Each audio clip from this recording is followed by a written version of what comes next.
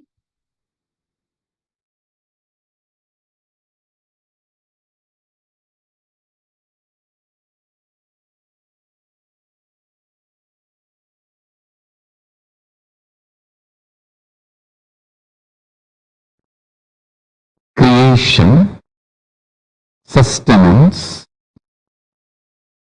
rejuvenation,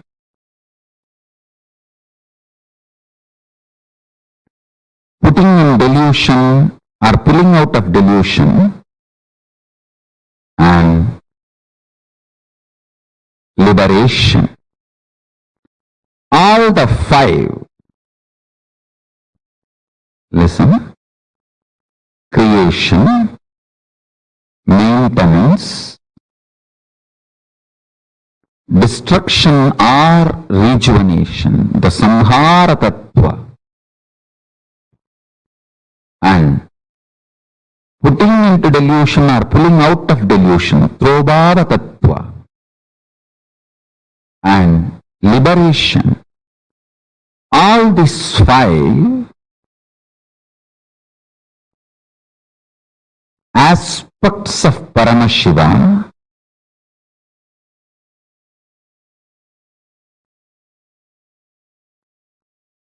is centered on destruction or rejuvenation, Samhara Tattva. Listen.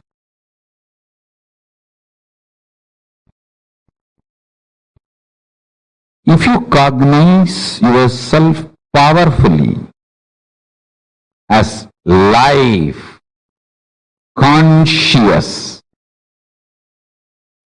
climax of your life will be rejuvenation. End of your body, you will be rejuvenated. You will not be dead. You will enter into Jiva Samadhi. You will enter into Mukti. Jivan Mukti. Listen. If you cognize yourself as body, just body, naturally, when you die, your end will be death. End of your body will be your death. If you cognize yourself as consciousness, end of your body will be mukti for you. Because you know your consciousness and you will be liberated from this body. You will radiate your Paramashiva Tattva.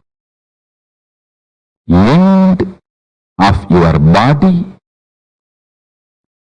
will be mukti, liberation, if you feel, if you desire to cognize your consciousness. End of your body will be death if you desire to cognize your body. Understand? Whether you are going to be destroyed or rejuvenated, that decision is dependent on your conscious decision to cognize yourself. For example, if you cognize you are a cancerous tumor, you need to be removed from your body.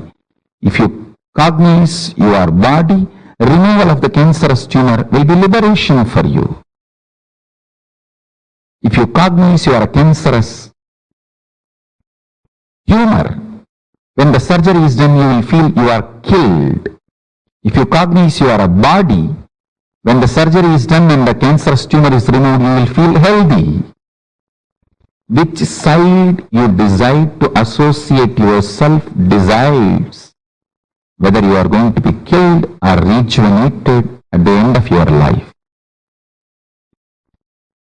Listen carefully.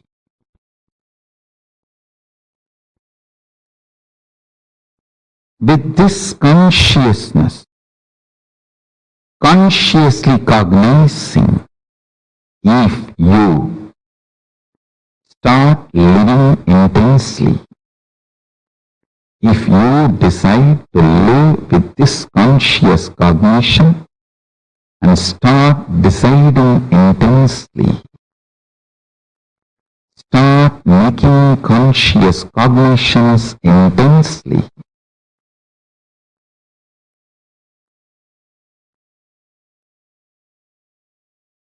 every principle you realize will become liberation. It will manifest as powers.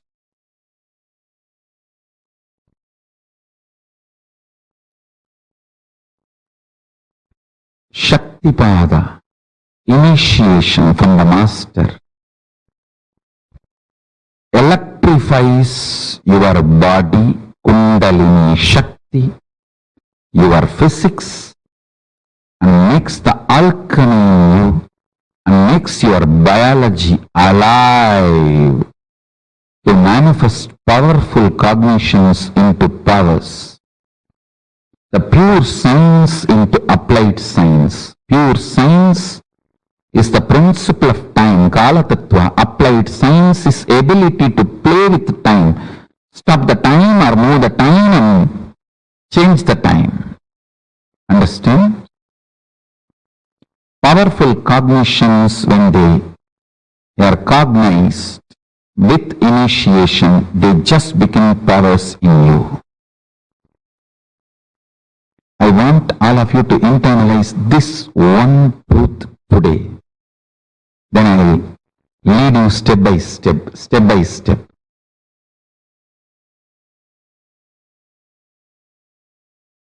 I'll give you a simple technique which I directly received from Arunagiri Yogeshwara.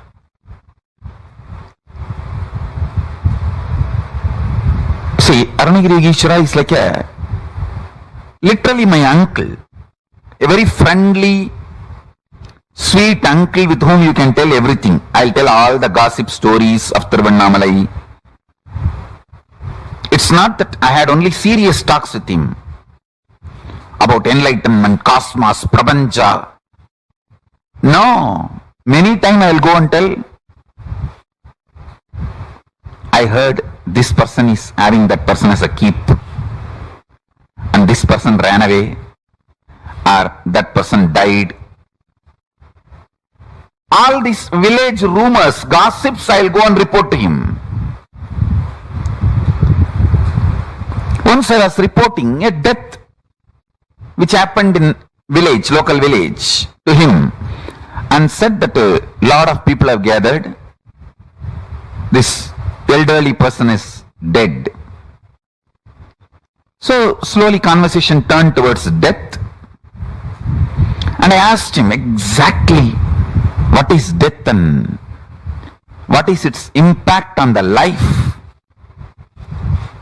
Of course, he gave me many wonderful understandings, realizations, including the experience. He showed me how the life moves and all that. Finally, I wanted to share this part today with you all. Many things he revealed, and I'll share that in other satsangs. Now, I wanted to give this one important part to all of you. I asked him, how to conquer fear of death? He stretched his hand and said, now I wanted to give this one important part to all of you. I asked him, how to conquer fear of death? He stretched his hand and said, anything you ask, will you give? I said, what? How can you even ask this as a question? It is yours. Please tell me. He said, give me your life. I said, whatever I know as life, I experience as life, I feel as life, it is yours. I put both my hands and held his hand and put my head on his hand. And he said, now you are dead. And actually I saw everything stopped functioning. I don't know how long the time was. The next I heard is, I am alive in you from now. And then he said, now I have given this life to you. Everything you have now from this moment is a bonus. I tell you, from that time till now, whenever I feel any difficulty externally, internally, only one thing I will remember, I am already dead. Now whatever I am having is a bonus. Come on. This one realization, even now it stays in my guts. It stays in my guts. It just rejuvenates me every time I remember. Every time I face the difficulties externally or internally, I remember holding his hand with my both hands and putting my head on his hand and declaring, I am giving everything to you. And he declaring, you are dead. And then he's saying, from now, I am alive in you. So the life is my gift. Everything is my gift. You can't complain about anything anymore. In multiple dimensions, I started realizing it. I can't take the life for granted anymore. I can't complain about anything, about anybody, about anything anymore. I can have only one thing, gratitude. Nothing else. I can't complain. God, what a shift He gave me in life. What a change He has done to me.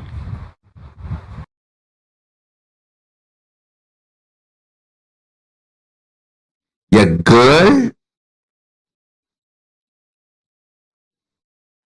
will not even have courage to run and escape from a stray dog, but if the same girl is having her child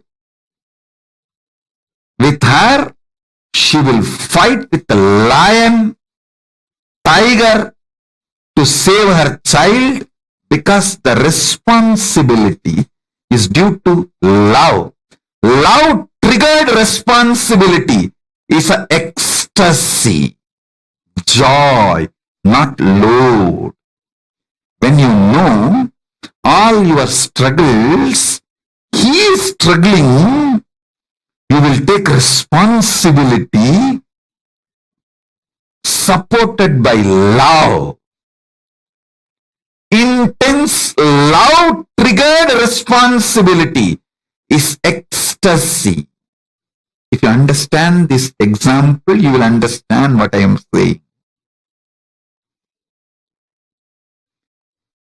A girl won't even have the courage to run and save herself from a stray dog, but she will have a guts to fight with the lion or tiger if she has her child need to be protected and defended, because it is love triggered responsibility.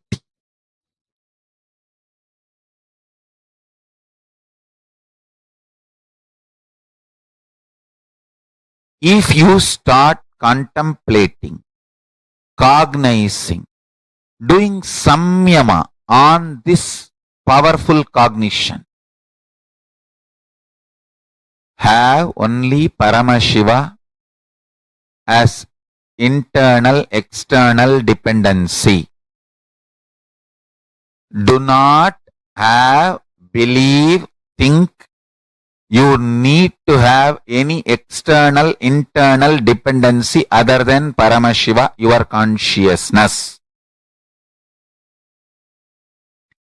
Any fear you have, greed you have, the false belief you have built, you need internal, external, other dependencies other than Paramashiva. Start pinning down those patterns, root patterns, and start the completion process. Start integrating yourself to Paramashiva. You will see miracles start happening. You will see power manifestation start happening. You will see exactly everything you need start happening. Once that happens, you will start convincing others. You will start enriching others. Your economic policies, relationship policies,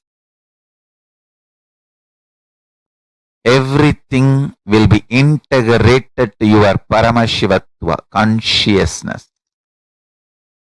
existence of Paramashiva.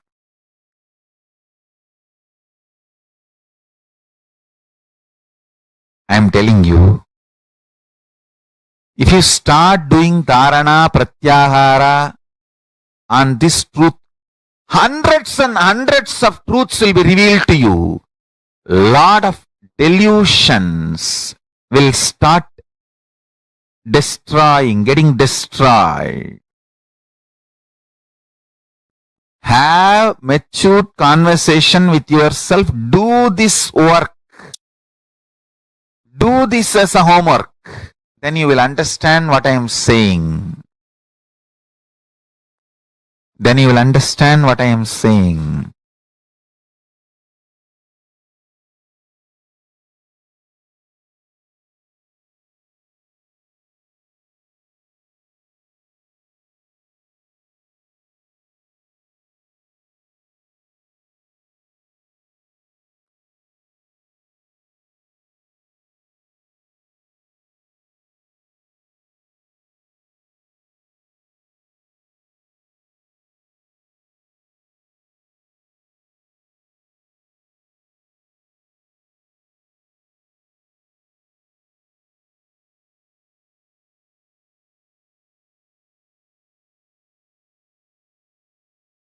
Listen to this sacred secret. Listen.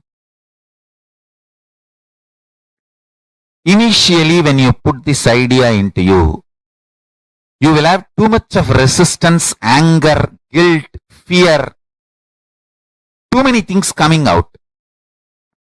And powerlessness. No, this is not for me. First of all, this may not be true. Second, no, this is, even if it is true, not for me.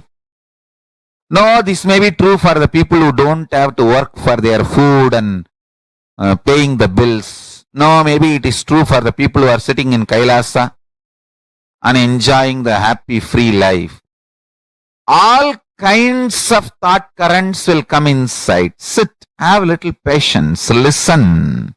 Listen to yourself and start penning down precisely what all resistance, anger, fear, guilt, powerlessness, what all is getting blurted out, vomited by your immature mind. Listen, pen down.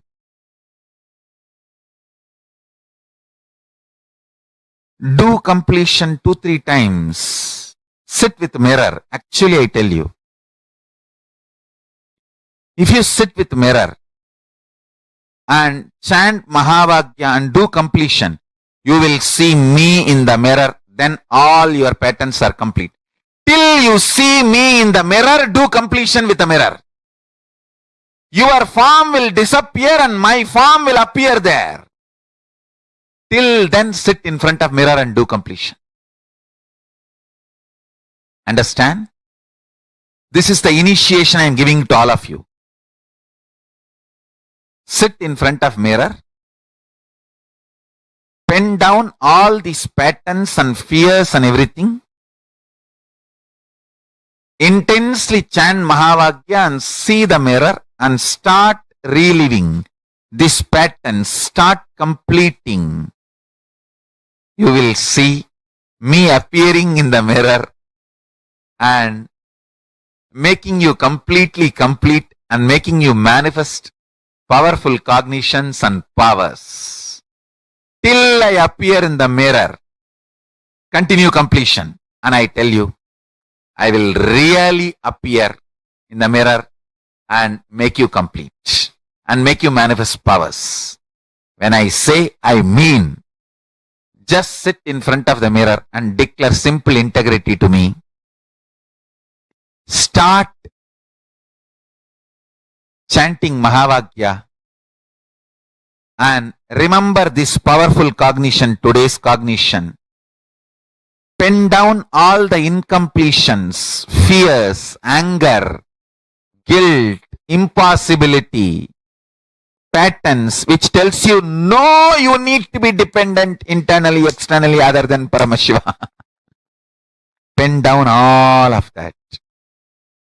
Whatever patterns tells you, you need to be internally, externally dependent on something else other than Paramashiva. Pen down. Pen down. Sit in front of mirror and start completing all those patterns and incidents, root incidents, everything. Let all the incompletions melt down, be completely burnt away. You will see in your pure inner space and in the mirror me appearing.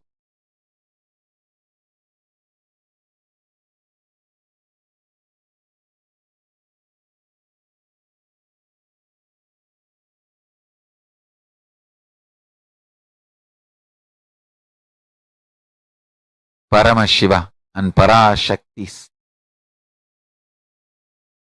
intense presence will be happening. Both Paramashiva and Parashakti will be manifesting through this form.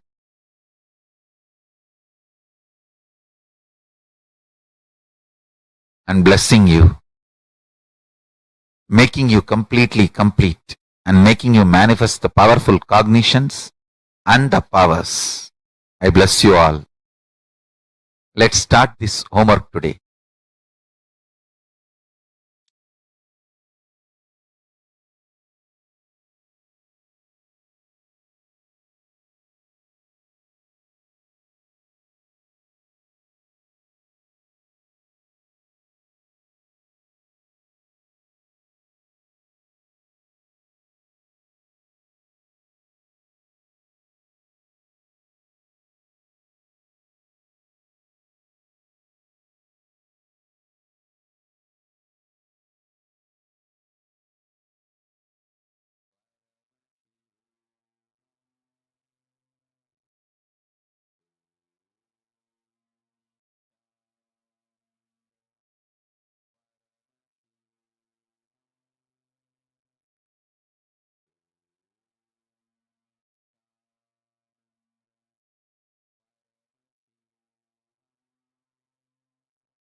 Nithyanandam, what a beautiful, beautiful boom this was.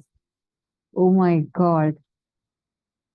Swamiji said that Swamiji is stretching his hand for all of us now. Understand? This literally, this is a gift that each of us are getting.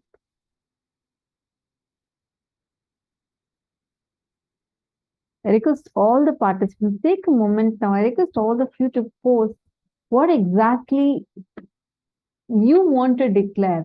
What did you understand from this such a sweet incident that Swamiji shared with Arunagiri Yogeshwara? What did you understand? What did you experience? And what is it that you want to take as a declaration? Come on. I request all of you take a quick few minutes and please post it. What is it that you want to make like a declaration that you want to take up? That you want to declare and say, Swamiji, from this moment on, this is what as a declaration I want to make. Take a few minutes.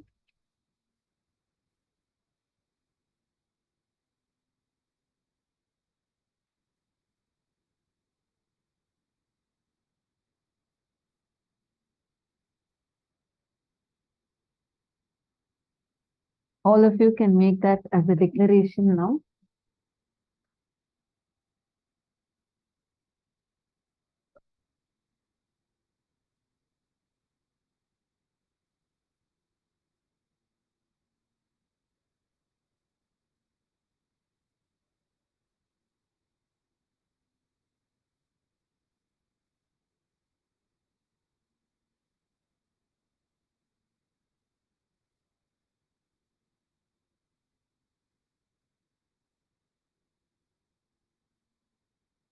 This tattva that we all just listen to now is called as the Sadashiva Tattva, declaring that literally you even realizing that the delusion and rejuvenation is all, even rejuvenating yourself is your own dimension.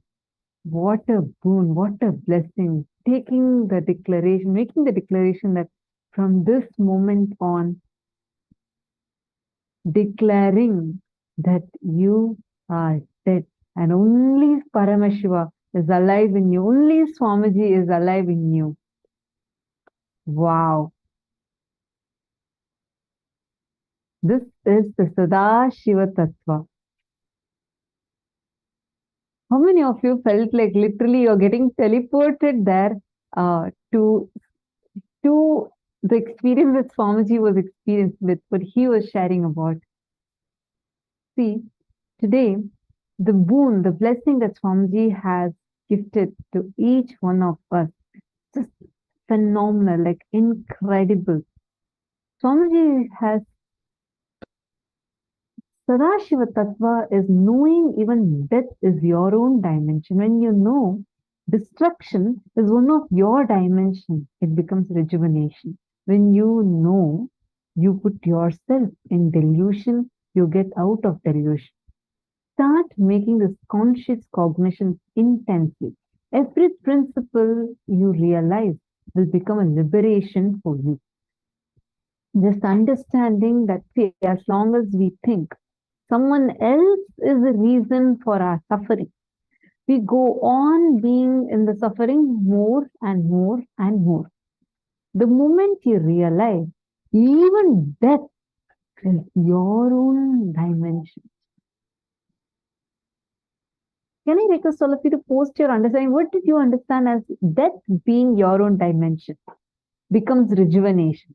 When you understand that death is also your own dimension, it will become rejuvenation. This is what Swamiji said, right? Can each of you please post what did you understand just by this one statement? And give me an example of how you are able to map this cognition to your life. Come on. Wegzu, Makarman, Alihu, Zijiang, Magaixiali. Take a few minutes and please type.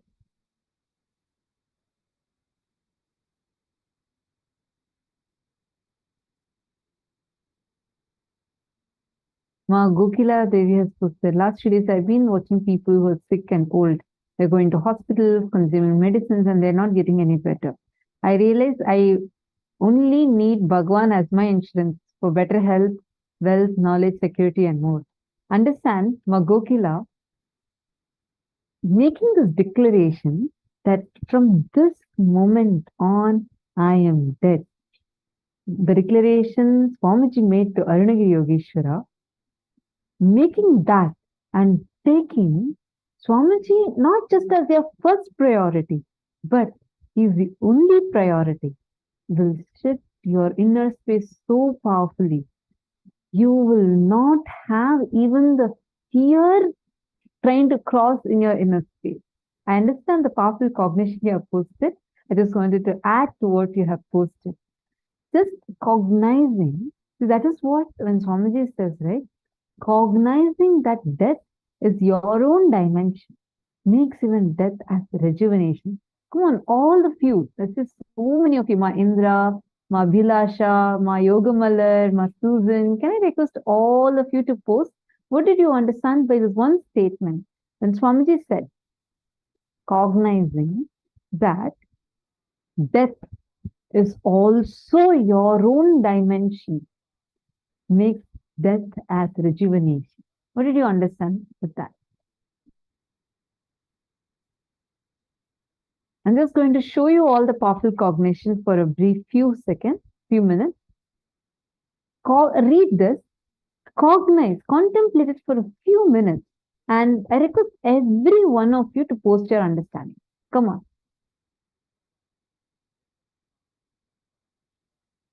Read it.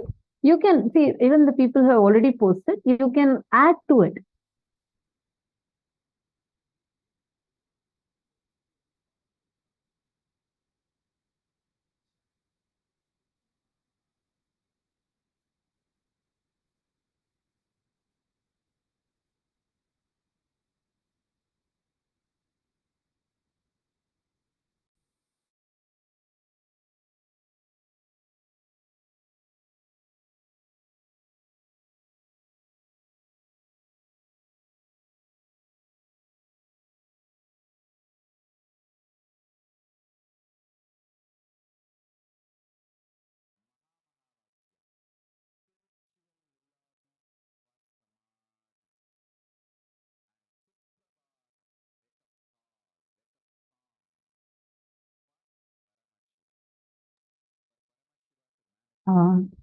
Ma Daniel Haran, I saw your message. You have posted saying that you need healing and you're extremely sick.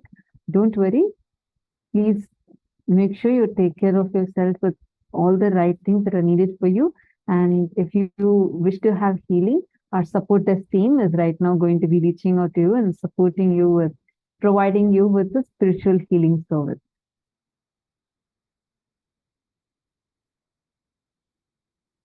Don't worry. And Swamiji is there. Swamiji will take care. Okay. All right. I see many of you who have posted the cognition.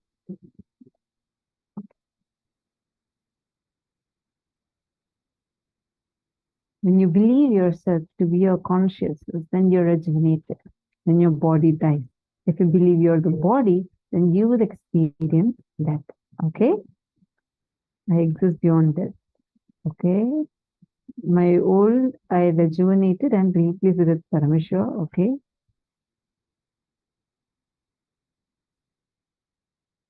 Magopila. I don't understand the last line. When you're in delusion, you get out of delusion. No. When you understand that you put yourself in delusion, immediately you get out of delusion. See, listen carefully. First, cognizing that death is your own dimension means you realizing that even the death happening to you is not death. Like, as long as you feel that something is being removed from you, you feel that to be death. But when you start cognizing even that is your own manifestation. You will suddenly, slowly start realizing in so many dimensions, it's only rejuvenation. You can look back into your life, even the situations where you felt it is the most cruelest thing that has happened to you, and you felt like your identity died, you lost something. Look back at it. When you take the responsibility of it, don't even worry about responsibility also. Just cognizing that even that only is happening, you are manifesting it. You will suddenly start realizing that it is becoming a rejuvenation. You're reinventing yourself. How many times in your life you have been able to reinvent yourself, rediscover yourself? That is one. Second, what pulling yourself out of delusion? The moment you realize that you put yourself in delusion. A simple thing. When you are dark and suddenly you see the curtain is flying, and just 2 days ago you had seen a ghost movie, a horror movie, and now all of a sudden your hormones are getting up, and like all the adrenaline is getting pumped in you, and you're getting so afraid.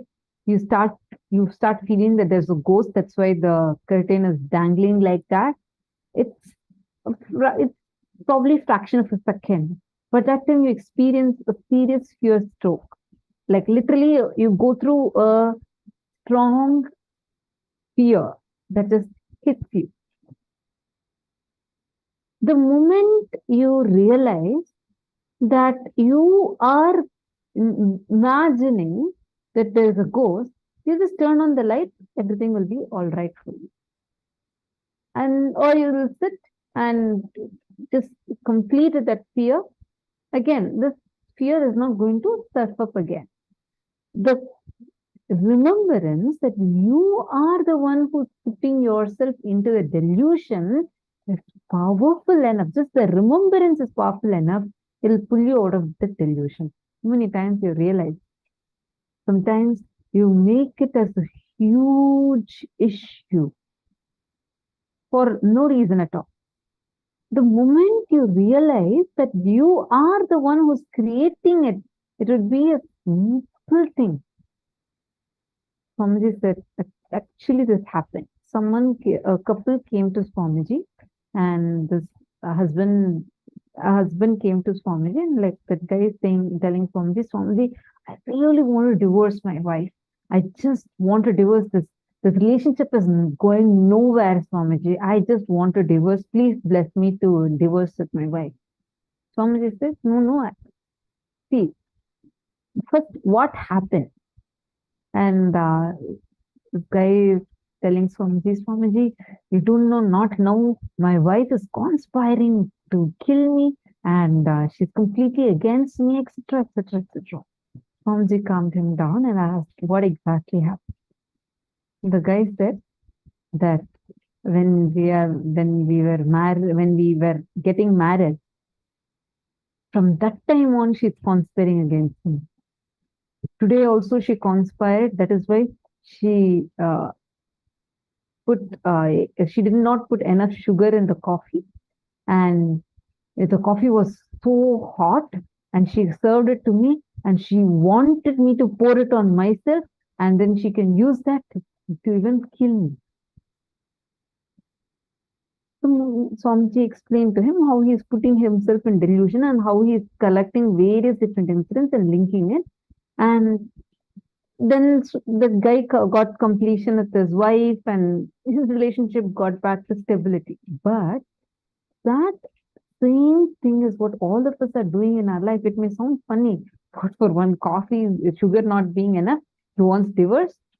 But that's what all of us do. We all are continuously putting ourselves in delusion in various aspects. The moment you realize you are the one who's putting yourself in this delusion, immediately you liberate yourself from it. Please, That's the best news of the whole thing. The moment you realize the delusion, you get out of delusion.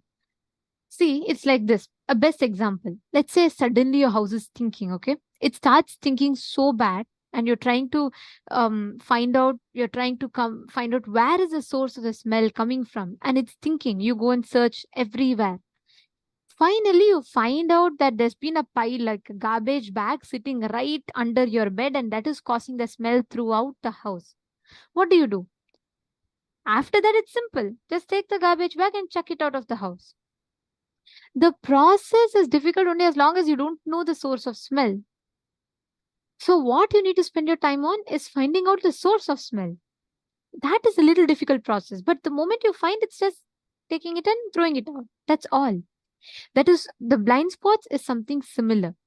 Only as long as you don't know, you get stuck. The moment you know, there is no point, there's no need for you to even struggle.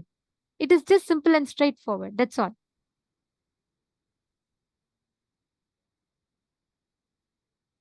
So the moment you understand, the moment you just cognize what is the blind spot you're stuck in, you will just realize, you will just be able to free yourself from this whole cycle that you're stuck with. Understanding? The moment you cognize what is the blind spot, you caught the thread. After that, it's just simple. It's just matter of you liberating yourself. You just need to know, okay, next time if my blind spot is that I get triggered when a person tells this, come on, next time I will be aware, I will not fall into that delusion. That is all is the rahasya. That is all is a thing. When you realize every moment of your life is His grace, that's all you need to do. Swamiji said, right? The moment you realize your whole life is a lease Paramashiva has given you, you have no rights to be incomplete after that. That's all is the game of life. The moment you feel even living birth, Swamiji said, birth itself is not your right. What are you talking about birthright? That's all it is. The moment we think we understand the larger context of life, we will stop exaggerating so much on our problems. So then you win the game of life. So beautifully, Swamiji explains this whole thing. Now, there's a very powerful meditation exercise. Just sit in front of the mirror, okay? Meditate on this one cognition that be dependent only on Paramashiva for all the internal and external dependencies. Internal or external, all of that only depend on Paramashiva. Fear, greed, everything, any other belief or incompletion you carry, anything you have, just drop that. Look at your life, just look at yourself and realign all your patterns to just aligning to Paramashiva. Take a few minutes. I request every one of you to sit in front of the mirror and intensely just look at the mirror and manifest you are Paramashiva. The space, the state that you are Paramashiva. Everything only depends on Paramashiva and nothing else. Take a few minutes.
Yeah.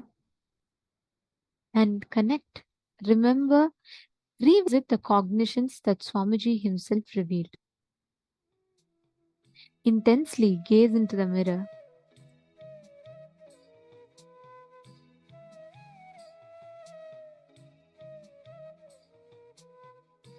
Revisit with understanding that you are Paramashiva.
same space, as all of you connect, manifest the experience that you are Paramashiva, you are Sadashiva. This space that you experience, that experience is Paramashivatva. That experience is that ultimate manifestation of Paramashiva. That experience is the most powerful, auspicious Ananta Kalyana Gunas of Paramashiva. Now, as all of you are manifesting this space, just sit with that same space, exact same space. Take any object that you want. You can probably put a needle in the water and just declare. You will see the matter in front of you will listen to you. Just declare.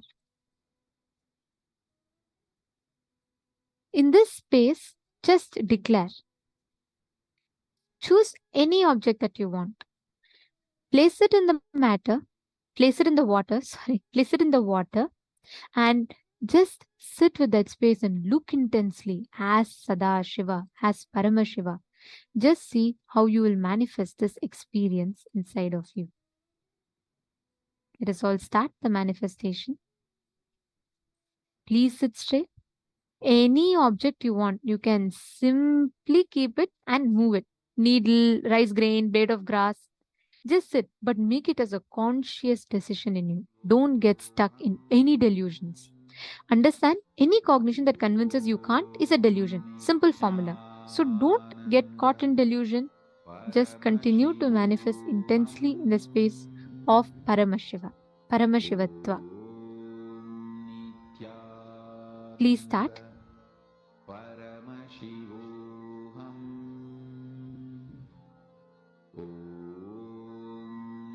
Nithyananda Paramashivoham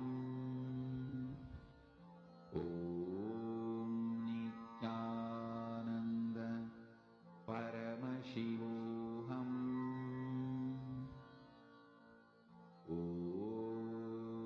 Nithyananda Paramashivoham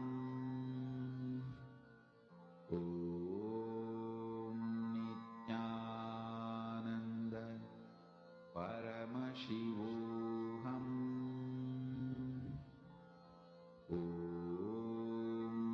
Nithyananda Paramashivoham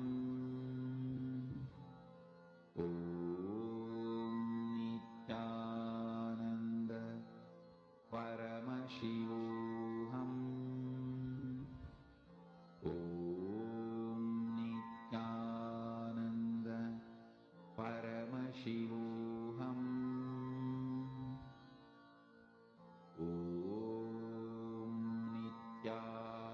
Nithyananda Paramashivoham Nithyananda Paramashivoham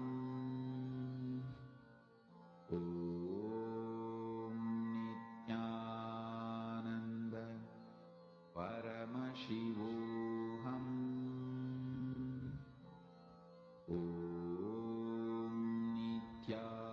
Nithyananda Paramashivoham Nithyananda Paramashivoham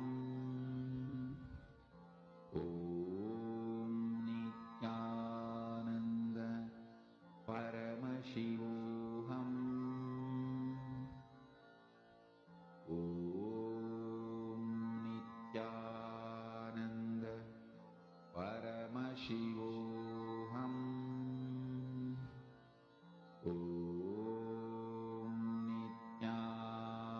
Nithyananda Paramashivoham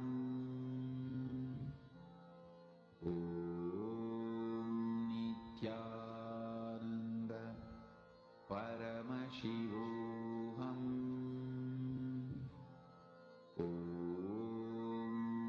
Nithyananda Paramashivoham Nithyananda Paramashivoham